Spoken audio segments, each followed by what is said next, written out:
नमस्कार दोस्तों, PSSM blessings परिवार से मैं मिशा गुप्ता पुस्तक रुक्मणी और काल चक्र का फेर के ऑडियो 48 में आपका स्वागत करती हूँ। पिछले ऑडियो में हमने सुना कि सुजाता अपने पिता से मिलने आती हैं और वह उसके जीवन के विषय में पूछते हैं। आइए अब सुनते हैं आगे का भाग। सुमति ने मुझसे कहा था कि मेरे जीवन के बारे में कुछ नहीं कहना है, इसलिए मैं चुप रही। मैं मुस्कुराने का प्रयास करते हुए बोली, मेरा जीवन अच्छा रहा है। उद्धव की हत्या से उभरने में मुझे पर्याप्त समय लगा, परंतु अब मैं ठीक हूँ। जीवन ने मुझे जो दिया है उसे मैंने स्वीकार किया है और मैं उसका सर्वश्रेष्ठ उपयोग कर रही हूँ। मैं महेंद्र की पहुंच से बहुत दूर हूँ। वह मेरा कभी कुछ नहीं बिगाड़ सकता। वह आदमी जो तुम्हें यहाँ लाया है, क्या वह तुम्हारा पति है?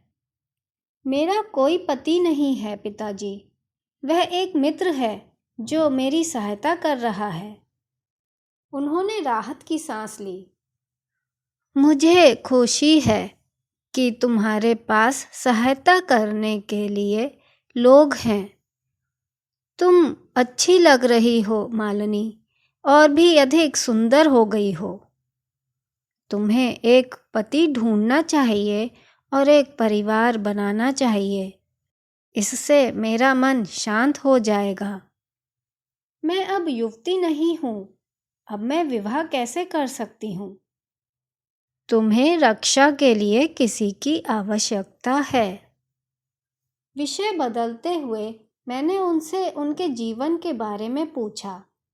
उन्होंने बताया, महेंद्र ने उद्धव के साथ मेरे संबंधों को लेकर उन्हें दोषी ठहराया था, यह दावा करते हुए कि यह उनकी भूल थी कि उन्होंने मुझे उससे पहले विवाह नहीं करने दिया। पर्याप्त प्रताड़ना और अपमान के बाद अंततः मेरे पिता को उनके भाई और उनकी पत्नी ने स्वीकार कर लिया। मैंने हिचकिचाते हुए उद्धव के परिवार के बारे में भी पूछा। उन्होंने बताया कि उद्धव के मारे जाने के बाद वह बहुत कठिन समय से गुजरे। उसकी माँ कभी ठीक नहीं हुई और अंत में उसकी मृत्यु हो गई। तब उसके पिता उनके छोटे बेटे के साथ रहने चले गए और वह समुदाय का हिस्सा बने रहे। मेरे पिता उसके परिवार से एकांत में कभी नहीं मिल सके, क्योंकि वे सब महेंद्र के कोप से डरते थे। जैसे ही उन्होंने ये शब्द कहे, मेरा हृदय फुसफुसाया। मुझे बहुत खेद है उद्धव, तुम्हारे परिवार को इस तरह से दुख देने के लिए। खेद है कि हमने इतने सारे जीवन बाधित किए हैं। एकाएक गुजरते हुए समय का आभास पाकर मैंने पिताजी से कहा कि मुझे शीघ्र ही जाना होगा। वह सहजता से मान गए, ये कहते हुए कि पहरेदारों ने उनसे कहा था कि वे उन्हें लेने के लिए भोर से पहले लौट आएंगे। अब जल्दी से जाओ मालिनी, जब तक अंधेरा है।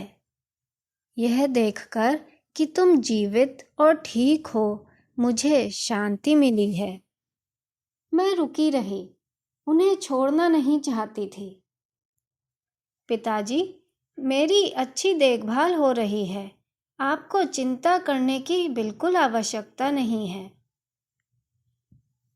एक बार फिर उन्हें गले लगाने के लिए पहुंचते हुए मैंने इस अंतिम स्पर्श की अनमोलता को अनुभव किया, यह अनुभव करते हुए कि हम इस जीवन में दोबारा नहीं मिलेंगे। जाओ बच्ची, उन्होंने आग्रह किया और स्वयं को मेरी पकड़ से मुक्त कर लिया। मैं खड़ी हुई और जैसे ही जाने लगी, तभी उन्होंने कहा, अपनी माँ से नाराज मत होना, वह सब बीत चुका है। हमें हमारी गलतियों के लिए एक दूसरे को क्षमा कर देना चाहिए। मुड़ते हुए मैंने धीरे से कहा, मैं जानती हूँ पिताजी, आप अपना ध्यान रखना। मशाल को उनके पास छोड़कर मैं धीरे धीरे गुफा से बाहर निकली। जब मैं बाहर पहुंची तो मुझे वह आदमी तुरंत नहीं मिला जो मुझे वहां लाया था। रथ खाली था। जैसे ही मेरे नेत्र समायोजित हुए, मैंने उसे एक बड़े शिलाखंड के किनारे ध्यान करते हुए देखा। बाहर अभी भी अंधेरा था। भोर होने का संकेत अभी तक नहीं आया था, इसलिए मैं उसकी आकृति को ठीक से समझ नहीं पाई। परंतु जैसे ही मैंने निकट जाना शुरू किया, मैंने देखा कि एक सूक्ष्म नीला प्रकाश उसके पत्थर की तरह स्थिर और अविचल ललित रूप से निकल रहा है।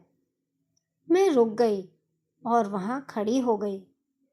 उसे विस्मय से देख रही थी और सोच रही थी कि क्या वह कोई देवता है जिसे माता ने बुलाया था।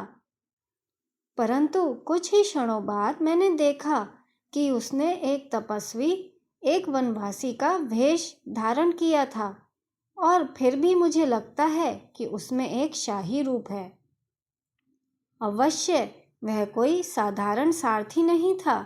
उसे ध्यान से उठाना है या नहीं, इस बारे में अनिश्चित मैं डगमगाती हुई वहीं खड़ी रही। फिर अचानक जैसे कि कोई लहर मेरे ऊपर आ गई हो। अपनी भावनाओं को मुक्त करते हुए मैं फूट फूट कर रोने लगी और उसके बगल में जमीन पर गिर पड़ी, कुछ सांत्वना के शब्द चाहते हुए। तुरंत ही वह ध्यान से बाहर निकला और धीरे से कहा, सोचो कि माता ने तुम्हारे लिए क्या किया है, ताकि तुम्हारे पिता के मरने से पहले यह पुनर्मिलन संभव हो सका। वह अब यह जानकर शांति से मर सकते हैं कि तुम जीवित और अच्छी हो। मुझे नहीं पता था कि वह मेरा इतिहास जानता है या नहीं, परंतु मैं यह सब बताने के लिए विवश अनुभव कर रही थी। मेरी माँ का बलात्कार, उनका अचानक चले जाना, मेरी सगाई, मेरा गुप्त विवाह और गर्भावस्था, हमारे भागने का प्रयास और उद्धव की भयानक मौत। सिसकियों को तोड़ते हुए मेरे जीवन की कहानी झलक पड़ी। एक आदमी ने इतने सारे जीवन बाधित कर दिए। क्यों? ऐसे दुष्ट लोग क्यों होते हैं? मैंने रोते हुए पूछा। तुम इसे ऐसे भी देख सकती हो और उन सभी भले के बारे में भी सोच सकती हो जो तुम्हारे पास आया है। तुम्हारा पुत्र, माता के साथ तुम्हारा समय और महिला निवास में रहने के दौरान तुम जिन महिलाओं से मिली। हे मित्र, तुम्हारे साथ कुछ बुरे कर्म के कारण बहुत सी अच्छी बातें भी हुई हैं। कदाचित ऐसे पुरुष हमें मजबूत बनाने के लिए, हमारी इच्छा शक्ति को जगाने के लिए, हमें धर्म का जीवन जीने के लिए और अधिक प्रतिबद्ध बनाने के लिए, दूसरों की सहायता करने के लिए, हाथ बढ़ाने के लिए उपस्थित होते हैं। उसके करुणा भरे शब्दों ने मेरी भावनाओं को शांत किया। फिर उसने कहा, क्या जीवन में बड़ी चुनौतियां नहीं होती? उनके बिना हम कभी समझ में कैसे बढ़ेंगे? हम जिस समय के दौरान रहते हैं, कृष्ण और रुक्मणी को अपने मित्र और मार्गदर्शक के रूप में पाकर बहुत धन्य हैं। मैं एक पल के लिए भी उनके लिए आभारी होना नहीं भूलता। मैंने अपने नेत्र पोंछे और उसकी ओर देखा। तुम बिल्कुल सही हो। कमजोरी के इस क्षण के लिए मुझे खेद है। उसने मुस्कुराकर उत्तर दिया, यह कमजोरी नहीं है, तुम बस अतीत को जाने दे रही हो और मैं इसे करने में तुम्हारी सहायता करने के लिए यहाँ आकर खुश हूँ। ऊपर देखने पर उसने देखा कि भोर की पहली किरण आकाश में रेंग रही है। बस हमें अब वापस जाना चाहिए। मैंने अपना हाथ बढ़ाया ताकि वह मुझे रथ पर खींच सके और हम चुपचाप द्वारका वापस चले गए।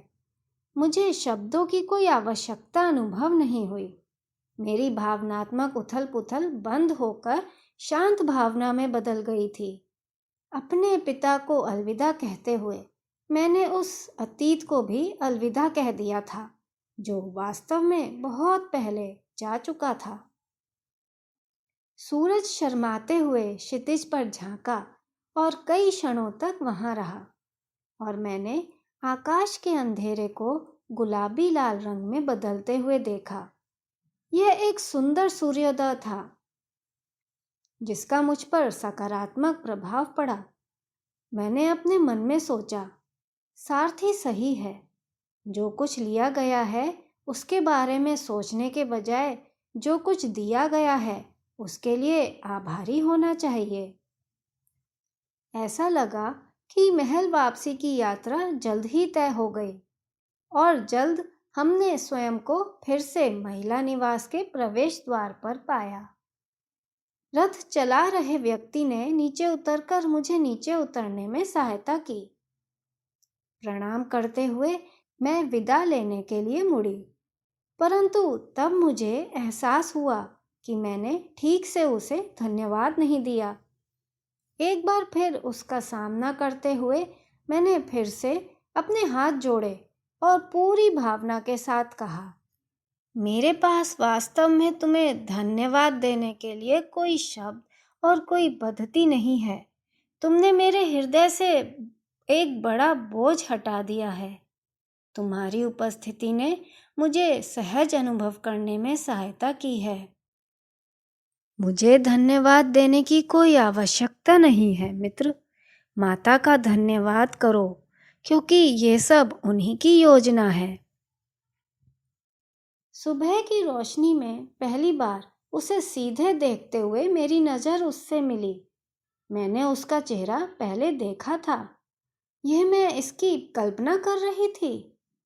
एक पल के लिए मैं वहीं खड़ी रही, सोच रही थी कि मैं उससे पहले कहाँ मिली थी। और फिर अचानक मुझे लगा, यह आदमी जिसने यह सेवा और ज्ञान प्रदान किया था, वह कोई और नहीं बल्कि महान योद्धा अर्जुन था। दोस्तों, आज के लिए बस इतना ही। आगे क्या होता है सुजाता के जीवन में जानेंगे अगले अध्याय में। आप सबका बहुत बहुत आभार।